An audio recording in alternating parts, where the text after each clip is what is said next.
ఒక్కోసారి పెద్ద హీరోల సినిమాలున్నా సరే కంటెంట్ కరెక్ట్ గా ఉంటే చిన్న సినిమాల మీదకే షిఫ్ట్ అయిపోతారు జనాలు.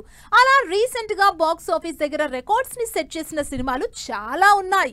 అందులో పెద్ద హీరోలు లేని టైంలో రిలీజే కాదు, కరెక్ట్ కంటెంట్ తో సినిమాలు చేస్తున్నారు చిన్న హీరోలు.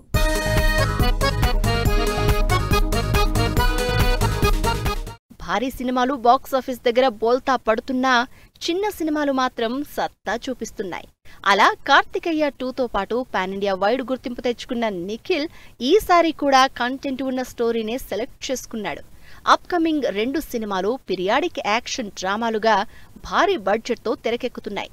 స్వయంభూ, ఇండియా హౌస్ ఈ 2 సినిమాలు సీరియస్ కంటెంట్ తో హిస్టరీ బ్యాక్ డ్రాప్ తో తెరకెక్కుతున్నవి. ఏ మాత్రం బ్రేక్ తీసుకోకుండా బ్యాక్ టు బ్యాక్ సినిమాలు చేసే శ్రీ విష్ణుకి 2 సినిమాలు చేతిలో ఉన్నాయి. అయితే వాటిలో మృత్యుంజయ్ మూవీతో పాటు దసరా రోజు తన కొత్త సినిమా రిలీజ్ డేట్ డీటెయిల్స్ ఇస్తాను అని అనౌన్స్ చేశారు. మినిమం గ్యారంటీ హీరోగా తెరకెక్కుతున్న శ్రీ విష్ణు సినిమాలు కూడా స్టార్ల హడావిడి లేకుండా సేఫ్ టైంలోనే రిలీజ్ చేయబోతున్నారు. బ్యాక్ టు బ్యాక్ చిన్న సినిమాలు సందడి చేస్తున్నాయి. దాంతో చిన్న సినిమాలు వరుసగా అప్డేట్స్ ఇస్తున్నాయి. లేటెస్ట్ గా హర్ష్ రోషన్, శ్రీదేవి జంటగా బ్యాండ్ మేళం అనే చిన్న సినిమా అప్డేట్ ఇచ్చింది. ఈ సినిమా నుంచి రిలీజ్ అయిన టీజర్ అందరినీ అట్రాక్ట్ చేస్తోంది.